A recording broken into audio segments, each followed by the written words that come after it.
Even we are grateful to Supreme Court. They said FIR should be lodged and action should be taken.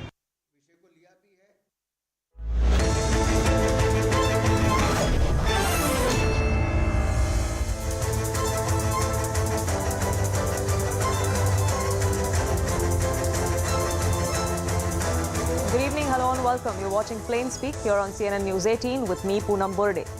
Politicians betraying the cause of the common man is a tale told one too many times. Tonight, we talk about one such case from Tamil Nadu. A prominent playback singer from the state is fighting to bring her alleged perpetrator to book for at least 5 years now. Chinmayi Sripada has questioned the DMK and the Chief Minister of Tamil Nadu for not fighting for a cause. She has written a lengthy emotional post questioning what she calls as double standards of the DMK. Chinmayi has slammed successive governments in the last 5 years for turning a blind eye and a deaf ear to not just her plight, but to that of at least 17 others who've made similar allegations against a very popular lyricist in the Tamil industry. For the past 5 years, Chinmayi has been constantly accusing Vairamuthu of sexual harassment. She's even asked officials concerned to take action against this renowned lyricist. But unfortunately for her, nothing has changed. That prompted her to write an open letter once again, this time to Chief Minister of Tamil Nadu, MK Stalin. She took to social media to point out some facts of the case and then made an ardent appeal. She said it's not just her, but there are at least 17 women that have alleged sexual assault by Vairamuthu. He uses proximity to the DMK to silence women is the allegation that Chinmayi has made. Vairamuthu has ruined careers of several talented women, she says, 17 like she's mentioned. The rules cannot be different for Vairamuthu and for Brij Bhushan is something that she said right after MK Stalin, the Chief Minister, just a few days ago, came out and supported the wrestlers who were protesting here in the national capital against the WFI boss Brij Bhushan Saran. Then Chinmayi went on to say that many women face sexual harassment in TV and film industry, especially in Tamil Nadu. All of this is happening right under your nose, she says to MK Stalin. Please make sure that the industry has ICCs and POCSO units. That is the only way you can make this safe. That's the appeal she's now making to the state government and to the Chief Minister. So who is this man who faces these allegations? And why is there an attempt to shield him as Chinmayi claims? Let's tell you who Vairamuthu is. He's a 69-year-old lyricist. He's a poet and a novelist in the Tamil Nadu film industry. He's accused of sexual harassment by several women. He was dropped from the PS project post the Me Too movement when these allegations came to the fore for the first time around. He's accused for pedophilic overtones and for lyrics that he's used in one of his songs as well. Now that's where his career stands, but that's not all about Vairamuthu. As Chinmayi was also pointing out, the proximity to the ruling DMK is a cause of concern for her and many like her. Just last month, AVM Studios unveiled its Heritage Museum in the state of Tamil Nadu, where MK Stalin, the Chief Minister, was flanked by this man, Vairamuthu, that you see on your screens. This is just one instance. He has chaired an event in 2021 in support of Stalin's candidature as the Chief Minister of the state. Now that comes as no surprise because he is a poet laureate of the DMK. He is also a prominent figure in the Tamil Nadu literacy world. He's a lyricist. He's worked with several greats like Ilayaraja, like A.R. Rahman, like Mani Ratnam, some who distanced themselves right after these allegations came to the fore. But that perhaps is why no one from the industry is backing Chinmayi and her claims and many others. At least that's what she says. Listen in to what she told me just a short while ago when I spoke to her. Thank you so much for speaking with us, Chinmayi, here on CNN News 18. And I want to start by asking you, you've put out a very detailed post on social media. You talk about how the DMK, the Chief Minister of Tamil Nadu, MK Stalin himself has spoken about the cause of the protesting wrestlers here in Delhi. But unfortunately, not a word as to the allegations you've made and several others within the industry that have made along with you. That's right. At the outset, I do want to say that I am so glad that so many politicians from across the country, especially in Tamil Nadu, are speaking up for the cause of wrestlers because they are fighting an uphill battle. They are fighting somebody who's extremely powerful and is close to the ruling party and the central government as of now. So I completely understand how difficult it is, and they require every ounce, every shred of support that they get from everybody. However, what I did post was this entire history from the time that I filed a complaint with the NCW, just like the wrestlers have and so many others had in 2018. Thereafter, Me Too committee was supposed to be constituted. It was constituted under the the head of Sri Rajnath Singh ji, and thereafter nothing happened. An RTI revealed that they had not met even once. So a lot of us who had actually named our molesters way back in 2018 thought that something would come of all of our complaints, and they will take action. Actually, after my writing my complaint to the NCW, they had sent out reminders to the DGP of Tamil Nadu. Cops came home. I sent them a written complaint, but then nothing happened. So many people from the industry have segued into politics from right here in Tamil Nadu, but when the molester is their friend and he's so popular and what shall I say, and so close to them, they remain conveniently silent. Not just now, in the past 5 years, so many cases for sexual harassment, rape, assault, all of this they have voiced out for. But when it is Mr. Vairamuthu, they're all absolutely silent. I have been asking the same question for the past 5 years. Why is it that you completely choose to ignore something that's happening right under your nose? And if you notice, there has been no response from any Tamil Nadu politician who has chosen to willingly, voluntarily platform him in the past 5 years as well. Yeah, like you said, they've been platforming him. We've seen the Chief Minister himself sharing stage with him on multiple occasions. Do you think that is something that emboldens not just him in particular, but people like him? They think they can get away despite there being allegations that have come to the fore from multiple women, like you said, 17 at least. I believe that 100%, because right from MJ Akbar to Mr. Brij Bhushan today, to multiple other people who have been named in the past, few years, some way, form or the other, they all find a way of getting close to the establishment, either in the state level or in a different level, or they have links with the cops, and just things like this never move ahead. And this is something that I have faced myself, because I actually face a work ban. They have banned me from working and singing in Tamil Nadu industry, and the man who has actually banned me, who's the president of the dubbing union, is the BJP. So it's actually quite a mess. It's like a spider web of each one being connected to the other in some way, form or the other. So it's not really party agnostic, because I believe that someday, if somebody's sexual harasser is in some party, then somebody else is sexual harasser in some other party. So I don't know if any party today can actually take any moral high ground today, saying that we unequivocally and speak for all the survivors. Like you said, it's not party agnostic, which is what I wanted to ask you. That do you think that it's just the lack of political will then? Because 2018 is when you made the allegations for the first time. The DMK wasn't in power then. It was the aiadmk, an ally of the BJP, the same BJP that is now trying to put the pressure on the DMK today.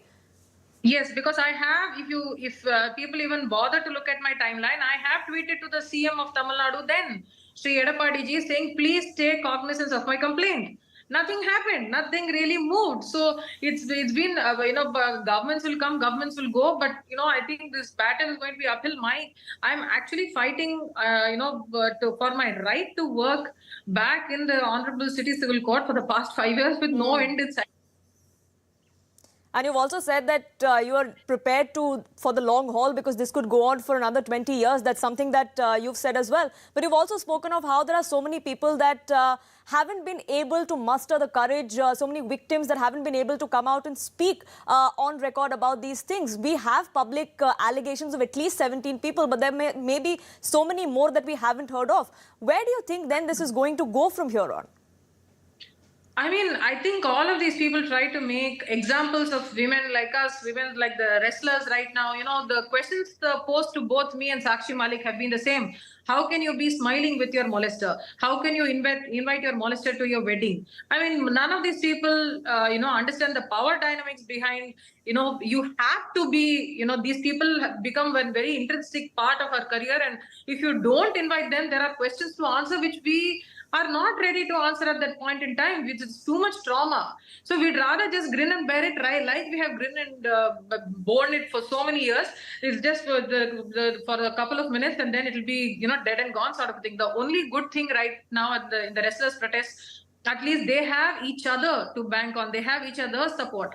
As long as the Tamil film industry here is concerned, I am standing alone, and there has been no industry support. My fraternity continues to actually shame me actively. So many women who are politicians who have gone from the industry have said, why so late? Why didn't she speak up then? It's not acceptable. If it is true, then she should have spoken up then. So I've seen I've seen the brunt of all of this in the past 5 years.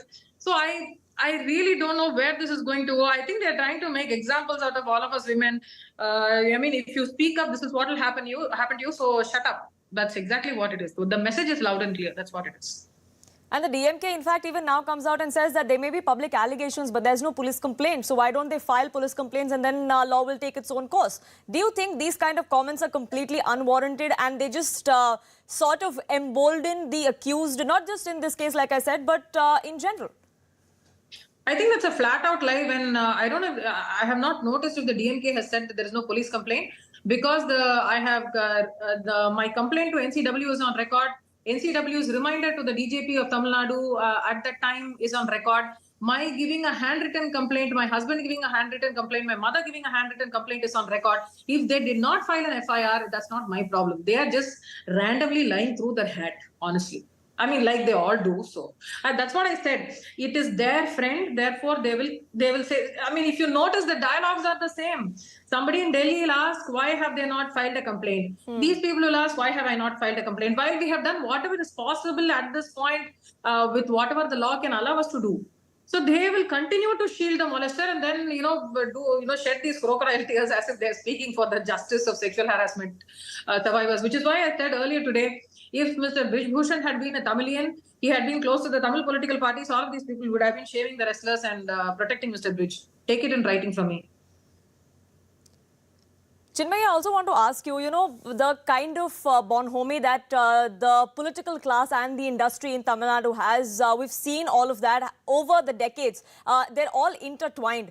If the state would come out and back the allegations you're making or any of those survivors, do you think that is something that will finally put an end to this? Because unless that happens, perhaps there may not be any hope of justice. Is that something that you believe?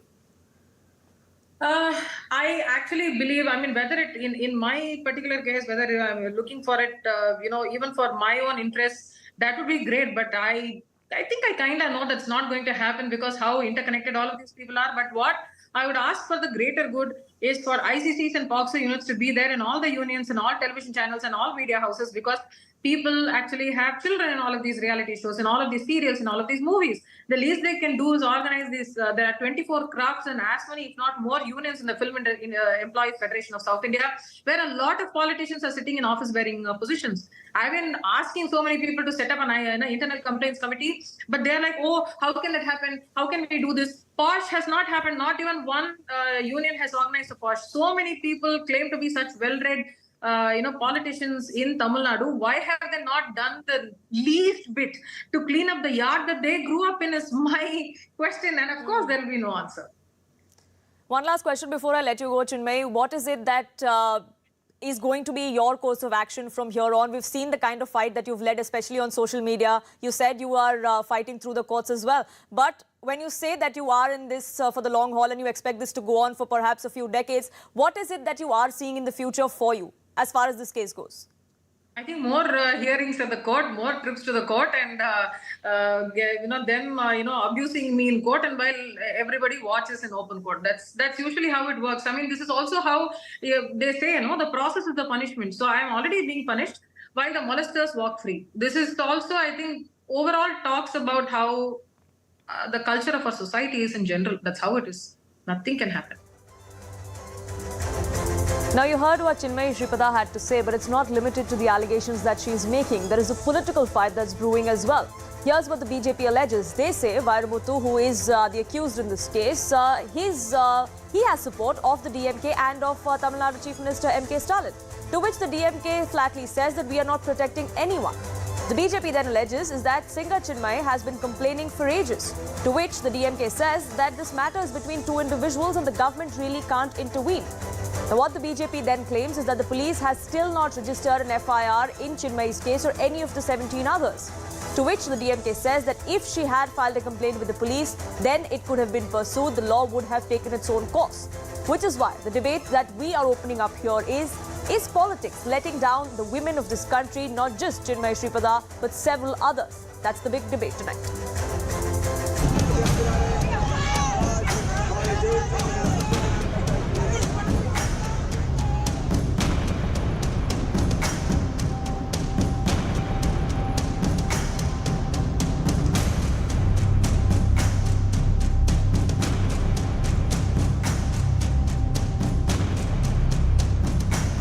When the molester is their friend and he's so popular and what shall I say, and so close to them, they remain conveniently silent. அவர் மேலே எத்தனை complaint இருக்குது? 19 complaint. அவர் யார் கூட நின்றுட்டு இருக்காரு? லெஃப்ட்டில் ரைட்டில் கவிதையெல்லாம் பயங்கரமாக எழுதுறாரு. யார் கூட நிற்கிறாரு? முதலமைச்சர் ஸ்டாலின் கூட இருக்காங்க. அந்த பாடகி அம்மா எத்தனை மாசமாக கத்திக்கிட்டு இருக்காங்க? What had happened in Delhi is different. It was the police, the government, which had removed those agitating people. Here it is between two individuals. So if Chinmayi had given a complaint, let her pursue with that complaint.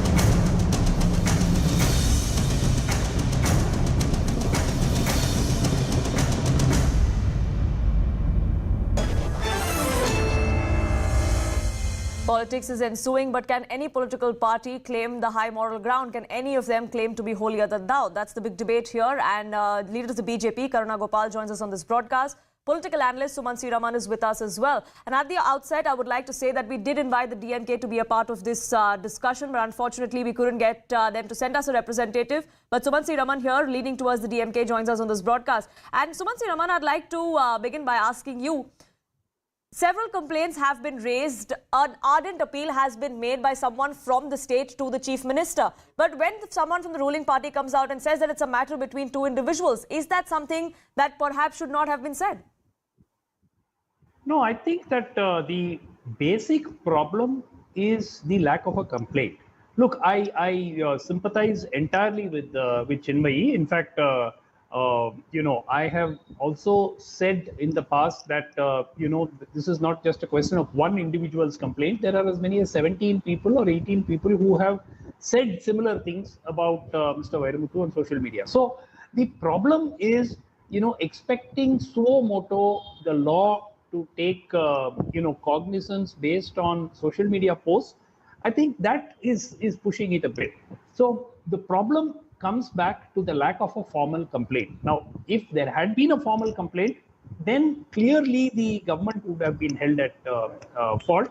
And this goes back several years. So it would have been the previous aiadmk government at that time. And if the complaint, it's still not too late for Chinmayi or any of the others to lodge a formal complaint. Now, yes, there is a problem in the sense that, there will be cross-examination in court and there would be examination by the police investigation. And all of that is definitely stressful and is going to be a problem. But in the absence of a complaint, now, what do you want the government to do? Now, if but we are going sorry to interrupt you there, Chinmayi. Sorry to interrupt you there, Chinmayi Sripada. But when I spoke to Chinmayi, she said that there have been complaints that have been filed which haven't been converted into an FIR because of the political cushioning that this man sees. She also says that the complaint with the NCW is in the public domain. The NCW has reminded the state government on multiple occasions to take action. In that case, then, even if this was in the previous government's time, shouldn't or couldn't the DMK government now take suo moto action over it? No, I think that the first thing is for Chinmayi to actually produce the specific data in terms of when the formal police complaint was launched. And if an FIR has not been filed after, let us say, 10 or 12 or 15 people have filed a police complaint, certainly the government is at fault and it should be taken to task. I don't see any issues with that. Now, Mr. Vairamuthu is known to be extremely close to the DMK. So I don't know why, had a formal complaint been lodged, why the previous AIADMK government would have wanted to protect him is something that I'm not able to sort of fathom. Had a DMK government, yes, he was extremely close to Mr. Karnataka, And he continues to be very, very close to the first family of the DMK and the chief minister today. But the point really is, why should the previous AIADMK government, had they received a formal police complaint, not want to convert it into an FIR and investigate, is something that I find a little difficult to believe. So if we get the details of the date on which the police complaint was given, and I may have missed it, because to the best of my knowledge, I know that there was no formal police complaint, but I could be incorrect. But had there been a police complaint and this not been investigated or converted into an FIR, then certainly the government is at fault. And even the court can be moved. The court can be moved today saying that a complaint was given, the police are refusing to convert it or register an FIR. Sure. So, Karuna Gopal, why didn't the AIADMK BJP government act then? These allegations are not new. Today we have Mr. Annamalai, the state BJP president, come out and say that the DMK is shielding the accused in this case, Vairamuthu. But the case is from 2018 when the allegations first come to the fore. That's when you were in power there. Look, we heard what Chinmayi said, and now it has gained a lot of traction. And I think the political point today is that the DMK government, that very much is in the know of what has been going on, has perhaps chosen to ignore this, and Stalin is supporting the wrestlers. So I think if they really feel that women's safety is important, then perhaps they have to dig up Chinmayi's complaints and then really ensure that she gets justice, not only Chinmayi, but the others as well. So just now when I heard Mr. Suman Sriraman saying that we don't know why that was the case, seriously, at that point in time, perhaps nobody knew whether it was actually a complaint or why it was not a formal complaint per se. But Chinmayi has gone on record. Even today she spoke to me. She said that the NCW was written, she had written to the NCW. That is in public domain. The NCW had then written to the state government, to the DGP of the state, reminding of why action wasn't being taken. That was during the tenure of the AIADMK government. Sorry? Karuna Gopal, are you able to hear me?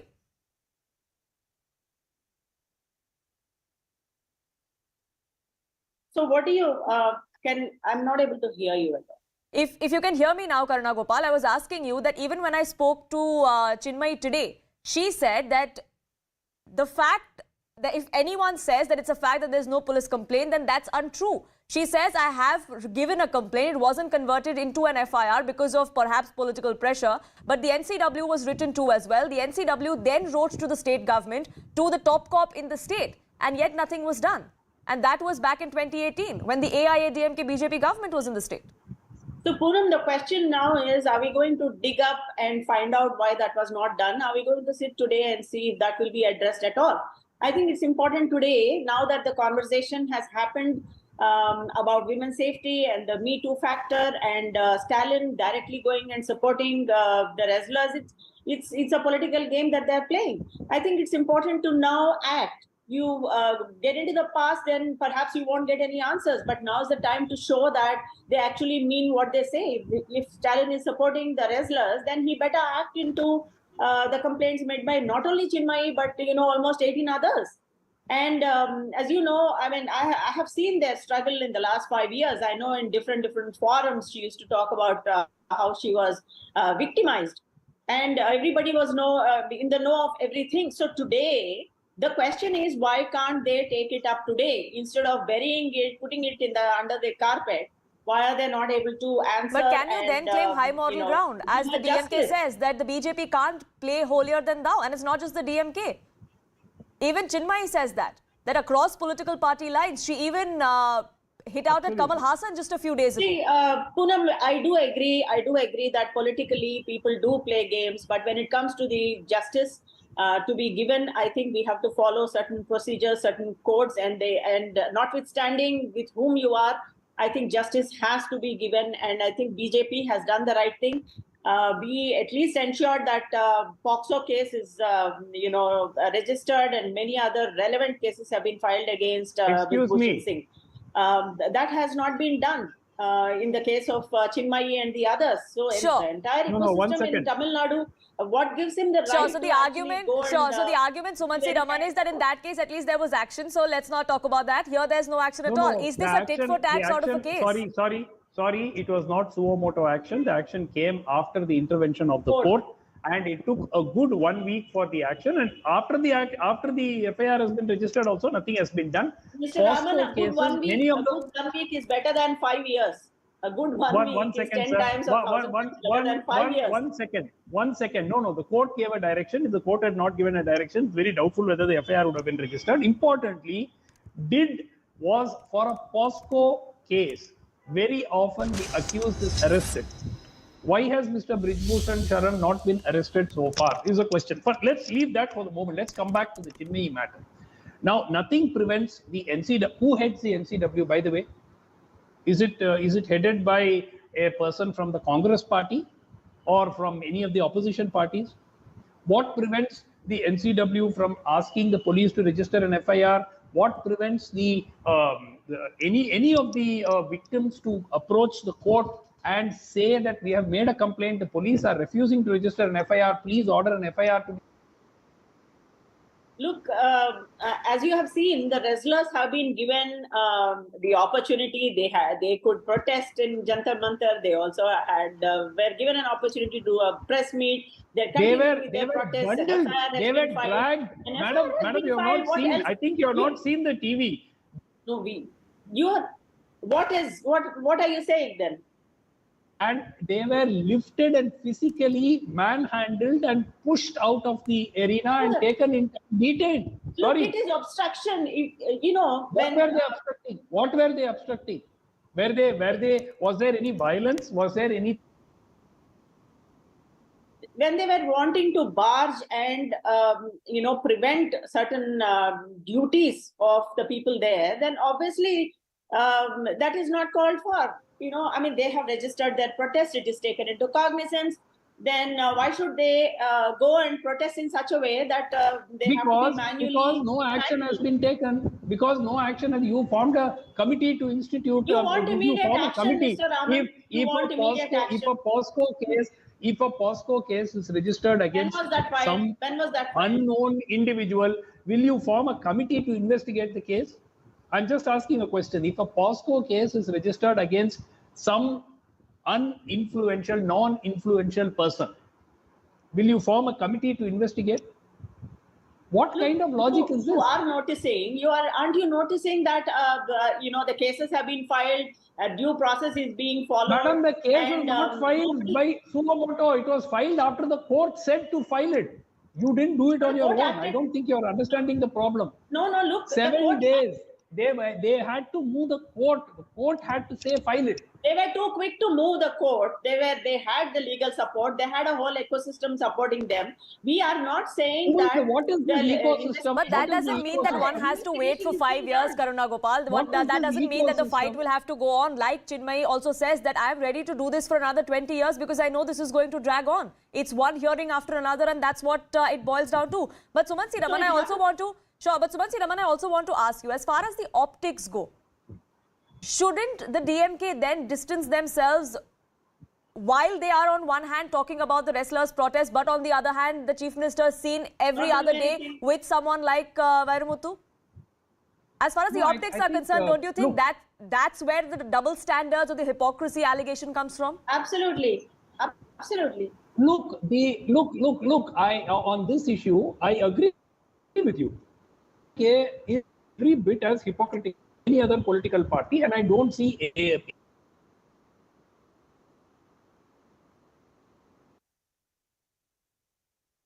We'll try and reconnect that link with Sumantsi Raman, but like I was asking him, as far as the optics go, it is hypocritical, is what the BJP says. But coming back to the hypocrisy of the BJP as well, it's the same allegation, Karuna Gopal, that you face for standing with someone like Brijbhushan Sharan.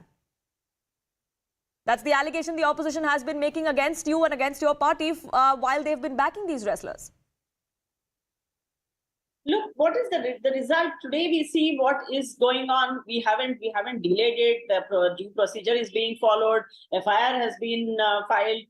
He's been booked under, many cases. What else is required? Let the process happen. Sure. It is not going to take as long as Chinmayi's pain or the 18 other people who suffered pain in the virulent ecosystem that Tamil Nadu has. So we really don't Madam, know. why can't the NCW? Why can't the NCW move the court and ask for an FIR to be registered in the Chinmayi case? Why can't the NCW move the court and say the Tamil Nadu police is refusing to register an FIR? So Mr. Raman, you want NCW to give Why priority? not? Why not? NCW can move the court. NCW today has thousands of such cases to do. They are all over the place. They are addressing millions of issues. Just because they aggregate, come together, create ruckus, you mean to say So they can't. They don't have time to address this issue. They don't have time. They don't have time to take up. No. They are addressing many things. Did you see the number of files? They are addressing many things, but they don't have time to address the Chinmayi issue.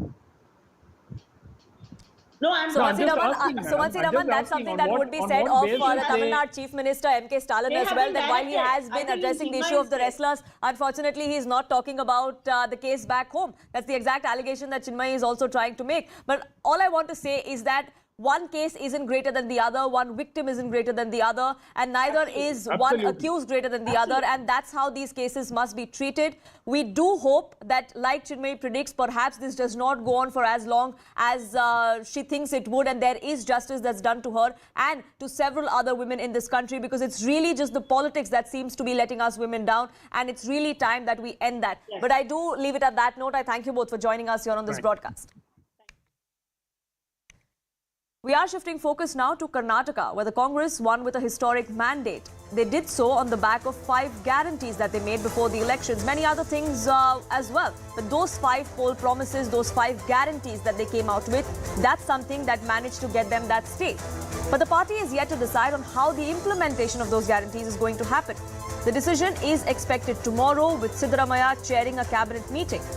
But the war over these freebies and these promises is escalating, and unfortunately there are innocent people that have fallen prey to violence as well.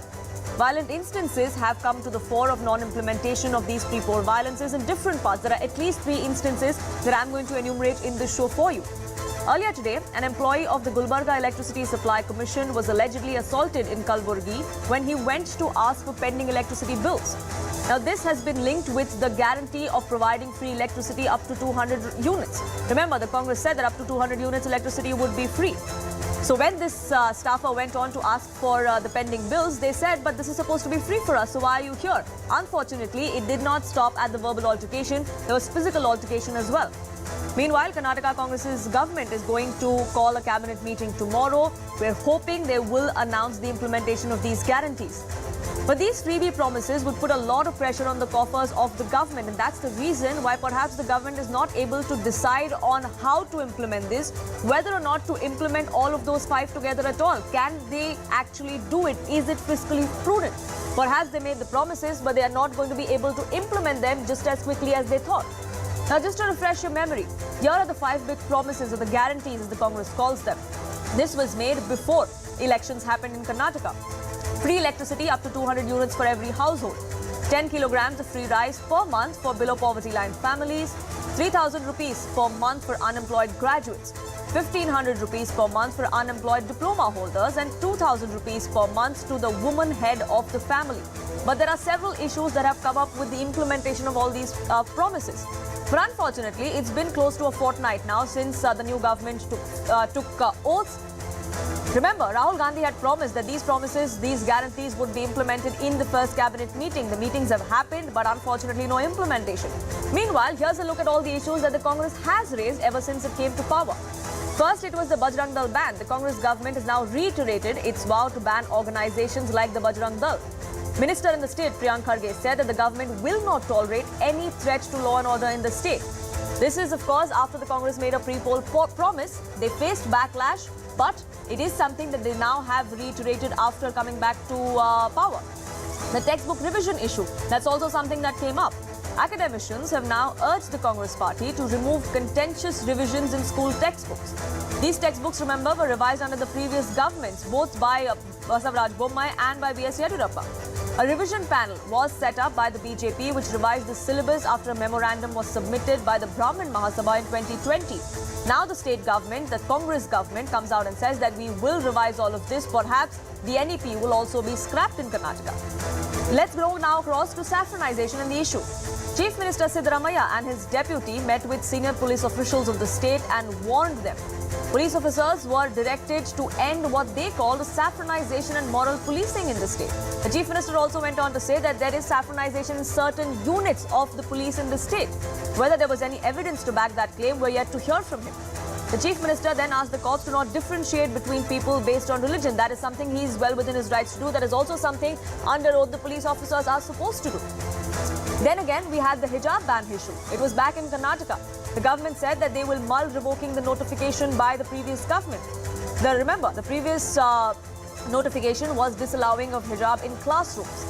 The notification was brought in 2022. That matter is still sub judice because even after the Karnataka High Court decided and ruled in favor of the state government in the notification of not allowing hijab inside schools, the matter is still now pending in the Supreme Court. Then goes the anti-conversion law. The Congress says that they will soon repeal that as well. Remember, this law banned forced religious conversions across the state. The law was brought in by the Bommai government in 2022. Another contentious issue, seemed as a polarizing one, is that of cow slaughter. The Karnataka government is now mulling to revoke the cow slaughter protection law as well. The Congress claims that the cow slaughter protection law is communal in nature. It was passed, remember, in 2020 when B.S. Yediyurappa was the Chief Minister of the state. That is what the Congress government has been speaking of. Where are the freebies though? And there is confusion, and that is what is causing unfortunate instances like the one I pointed out right at the beginning. A free power promise has now ensured that a power board employee was assaulted in Kalaburgi. He went there to collect pending dues, and to which the people said, but this was supposed to be free. They didn't end at verbally assaulting him, they physically assaulted him as well, landing him in the hospital. There was a free travel promise that was also made to women especially. KSRTC, which is the state-run bus company, has now written a letter to the Chief Minister. They say that implementing this scheme soon is a requirement because several arguments have taken place on board these buses. One such instance came to the fore a couple of days ago where women passengers refused to buy tickets even though the bus conductor and the driver tried to explain to them that yes, the promises were made, but they were not implemented just yet. Another scheme, the Gruha Lakshmi scheme, where the domestic dispute has now erupted between two women heads of a certain family. Remember, they had promised 2,000 rupees to one woman head of the family. Reports are now saying that there is a dispute between the mother-in-law and the daughter-in-law as to who gets that amount. This is especially coming to the fore from rural areas. Activists say that the dole should be shared between the two, or perhaps you give both of them if it's a separate household. Would that then increase the burden on the state coffers? That is something that the Congress government will have to look at. That's the big debate tonight, which is why we're asking here on Plain Speak, is this a guarantee or was this in fact just a gimmick?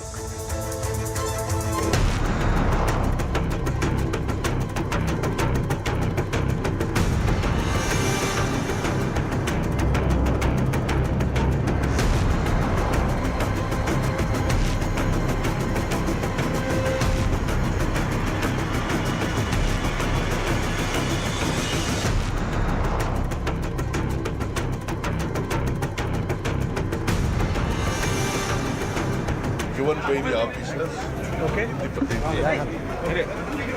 So all these details will be placed in the cabinet meeting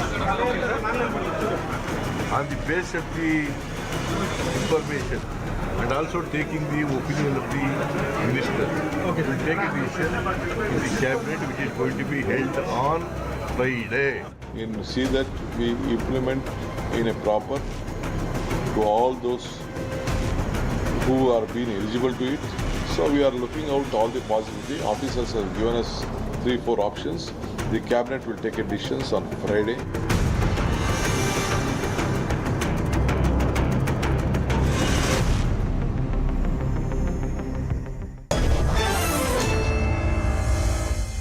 Mohan Vishwa, spokesperson of the BJP, Bhavya Narasimhamurthy, spokesperson of the Congress, join us on this broadcast. And I'd like to begin by asking Bhavya, big on promises, but is there shoddy implementation? That's what you're being accused of.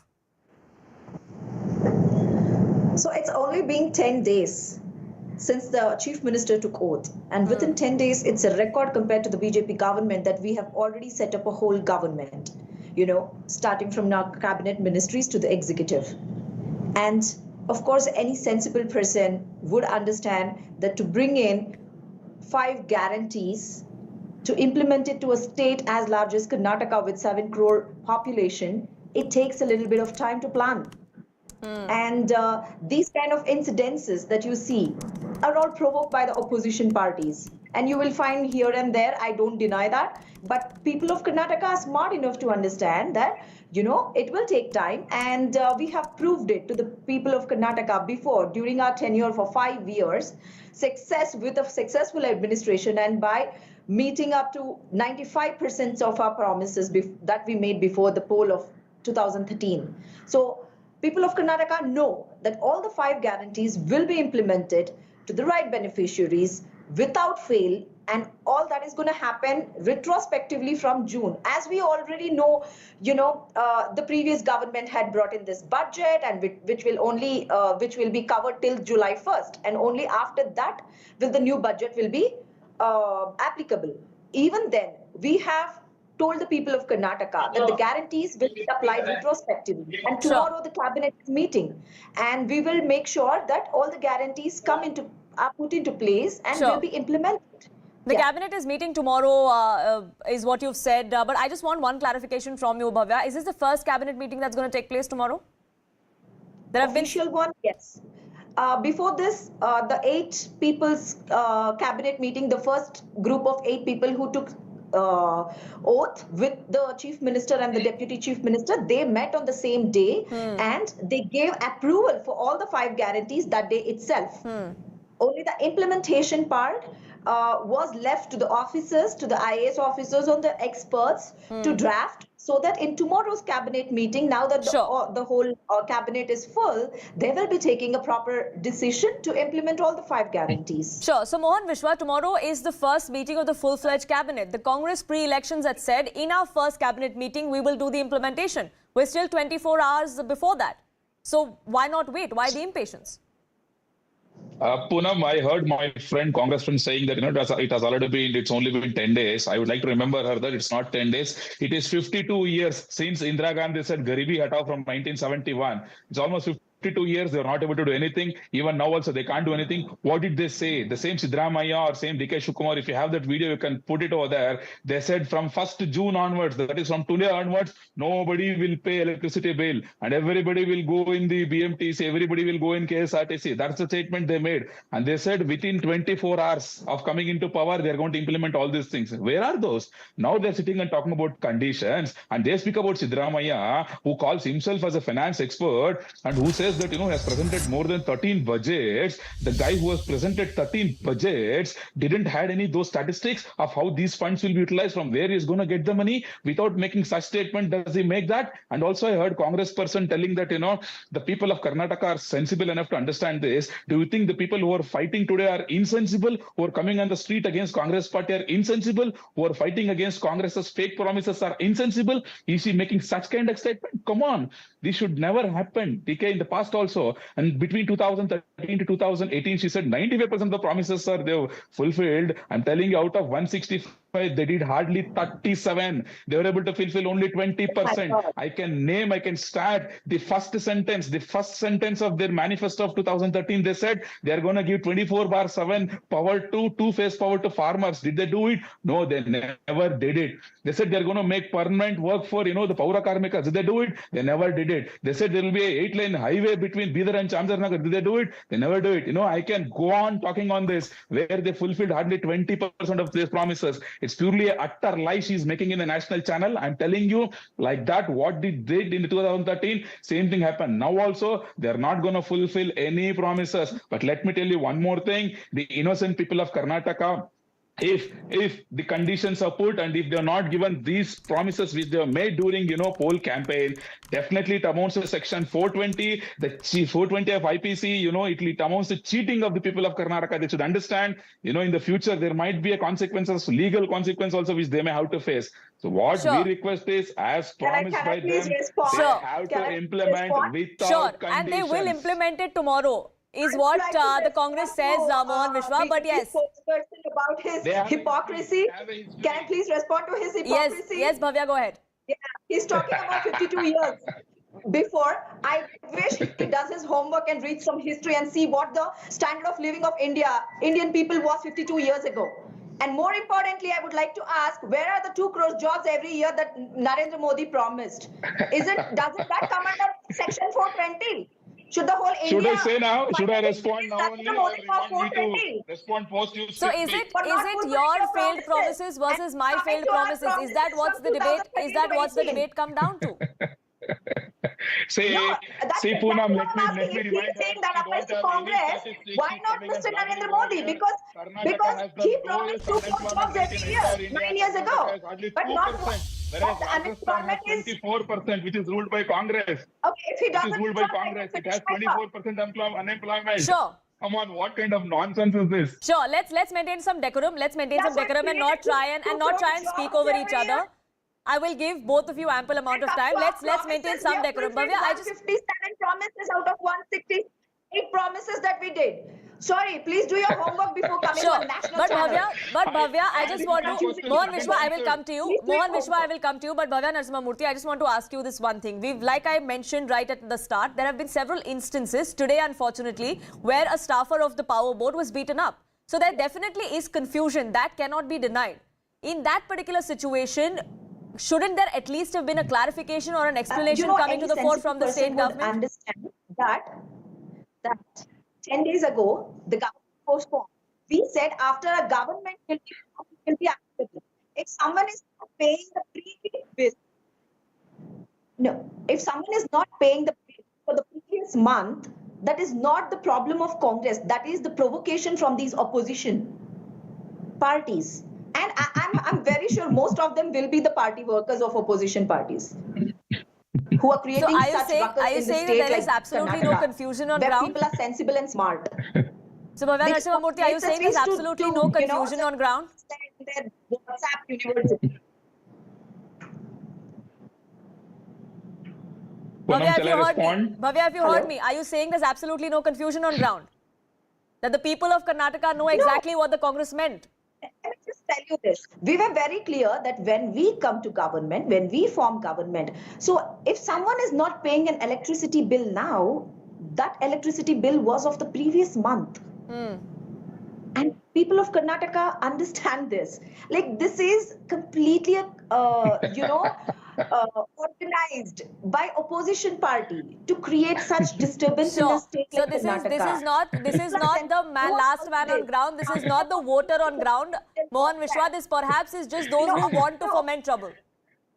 See, Poonam, this is the double standard of Congress, what we can make out from here. When they made an allegation against us from past 1 year, they thought that, entire Karnataka people have made allegation. Did we say that, it was only their party or our party? So this is the double standard Congress follows. I asked her 3 questions, that's all. 2013 manifesto, she was not able to answer because they have not done it. They hardly implemented only 20% in their 2013 manifesto.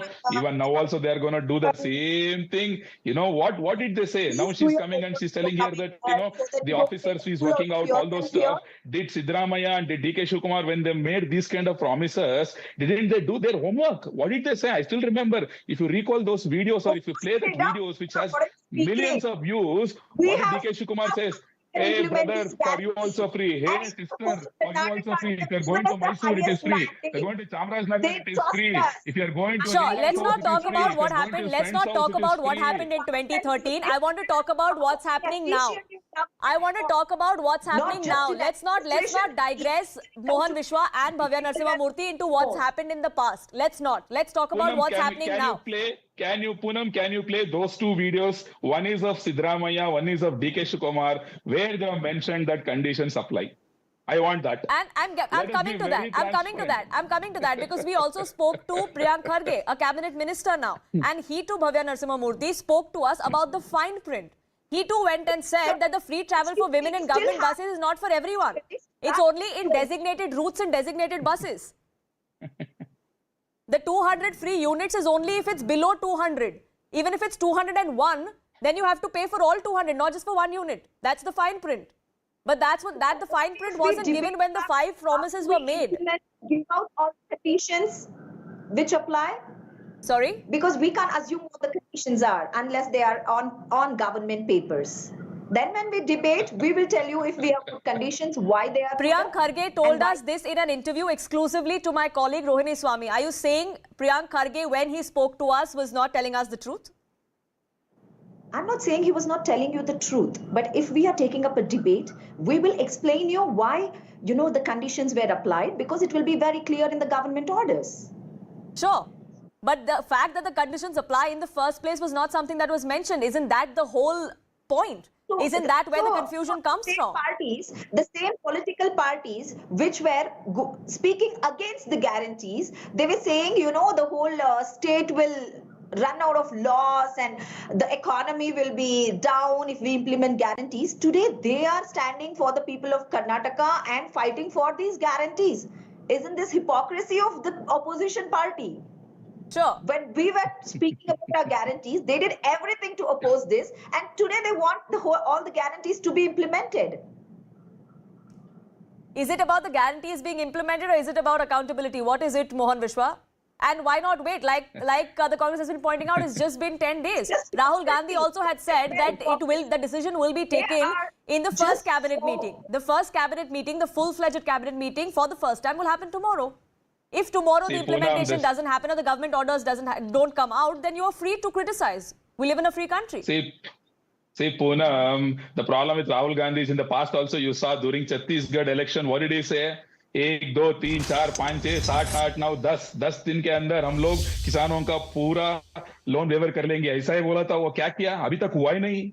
See, this is the kind of statement he makes. Same thing here also. They just make statement for the for the sake of winning the election. That's all. Post that they never implement. Same thing with the story of Rajasthan also. The Rajasthan also, they said they are going to pay some amount to unemployed youth. They did not pay. Then they went to Himachal. Himachal also, what did they do? They increased the petrol price. That is what. Once on national channel, we can bring up more productive discussion here instead of showing your impatience. Just wait for another 24 hours and see if we will implement it or not. Now they are playing with the emotions of the people. Yes, even today, I do agree. Certain schemes we do oppose because it should not become a trend. Okay, that is what we oppose. But here in the state of Karnataka, Congress, what they did, now if they won't implement, it's like it's nothing but cheating the people. I'm telling you again, requesting you again. But that's the thing, right? If they don't implement it, but that's the thing, right, Mohan Vishwa? If they don't implement it, wait till tomorrow. That's all the Congress is saying. It's just 24 more hours. Productive discussion. And we really hope that clarity does come out for the sake of many of those staffers, many of those employees who are working with people on ground. We really do hope that clarity comes to the fore tomorrow. Another 24 hours to go. We are hoping that after the cabinet meeting, some instructions do come out, the implementation happens. Is there fine print? Are there conditions apply? We'll find out tomorrow. I have to leave it at that. I thank you both for joining us here on this broadcast with your perspective. With that, it's time for a quick break here on this edition of Plain Speak. Back in just a few minutes. Don't go anywhere.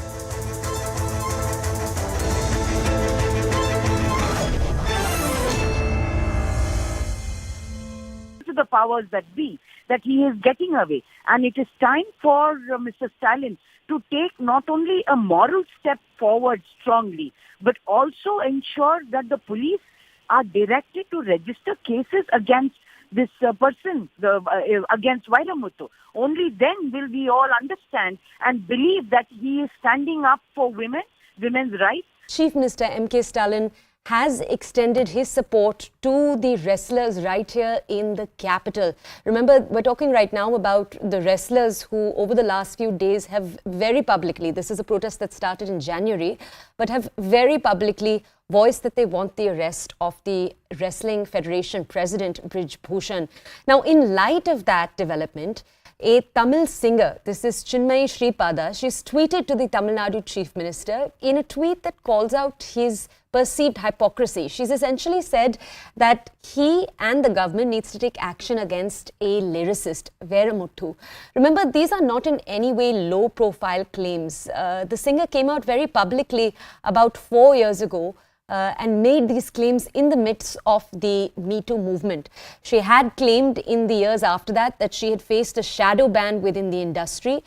She had made complaints against two different people within the industry. One, of course, is Vairamuthu, we've just talked about, and the other was another prominent individual in the Tamil film industry, Radha Ravi. Now, Chinmayi had come out in support of women who'd accused Radha Ravi of sexual misconduct also. It's in all of these regards that she's asked for more action. Now, we'll take a look at all of this in just a second. We will have my colleague Purnima join us in just a second to bring us more context. Remember, Chinmayi Sripada had back in the early part, so about 4 years ago, she'd alleged that her membership from the South Indian Cine Television Artists and Dubbing Artists Union, so the SICTDAU, she'd said that it was axed just weeks after she came out in support of the women who'd named the actor-politician Radha Ravi, who was the president of that union, in the Me Too movement. Now, just a little while after that, she'd also made claims against the lyricist Vairamuthu. She'd said that he was a sexual harasser, and she'd actually detailed an incident she had with him in Switzerland. Now, according to Chinmayi, in 2018, she was expelled from this union. Soon after, she voiced support for two women and made this claim against Vairamuthu. That very much continued. However, Chinmayi says that she continued to give solidarity to these survivors. However, that came at the cost of her career. She has, in the last few years, claimed that she's lost many dubbing gigs, many work opportunities where she's dropped last minute because she believes she voiced support for these women. She says that I know that calls were made. Now, she has continued to some degree to dub for Telugu movies, but it's in Tamil films that she has faced a large problem.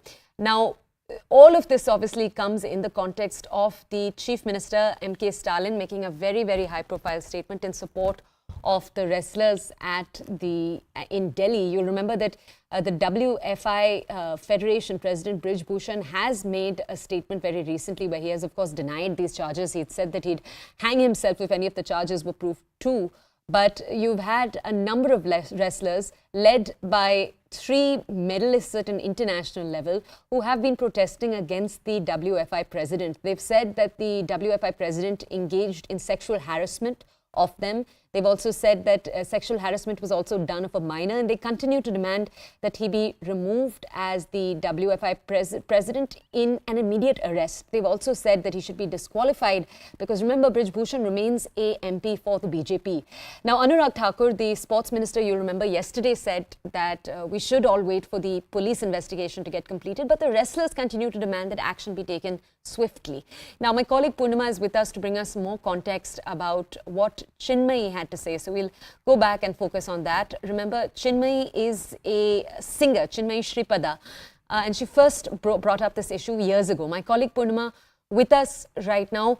Purnima, as we were just telling our audiences, the claims that Chinmayi Sripada has made, these are claims that aren't new. These are claims she made a few years ago for the first time. I just want to understand, Purnima, bring our audiences up to date with what happened to the claims that she made against both Radha Ravi and Vairamuthu. What happened to both of them? Were they investigated by police officers? Tell us that first. And then tell us, has the DMK at all responded to her statements? Well, when the Me Too movement was at its peak, Chinmaya was also one of them who had tweeted about the ordeal that she went through against Vairamuthu. And after she spoke out, there were other victims, at least 17 of them also voicing their opinion against Vairamuthu and talking about the ordeal that they went through, the kind of harassment that they also went through in connection with the links with Vairamuthu. But so far, the DMK has remained tight-lipped, and Chinmayi has said that ever since she came out in the open and spoke against someone who is very powerful, she has been sidelined in the industry. She's not been getting chances. She was banned from the dubbing industry. She was dubbing for a lot of movies, but then all of a sudden it stopped. And now once again, why is Chinmayi talking about it again? Because Chief Minister MK Stalin on Sunday had said that the Sengul was installed but has already been bent as the wrestlers were forcibly moved out of the protest side. So now Chinmayi says that I welcome the statement by DMK President MK Stalin.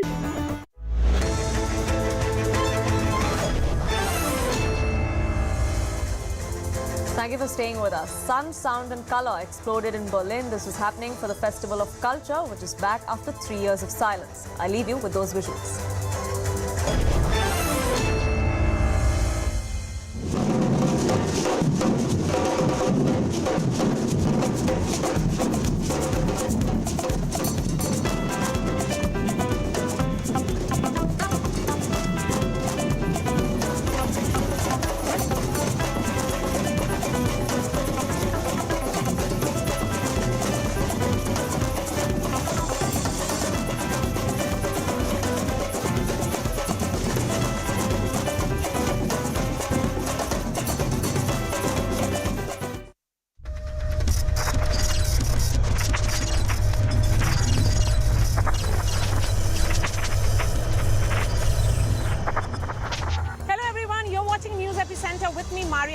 After days of violence in Manipur, Home Minister Amit Shah has now completed his 3-day outreach program where he has met stakeholders and has held over 50 meetings, meeting with the Kuki tribe members, also the Meitei community members. Let me give you a quick update of what all Home Minister Mr. Shah did in the last 3 days.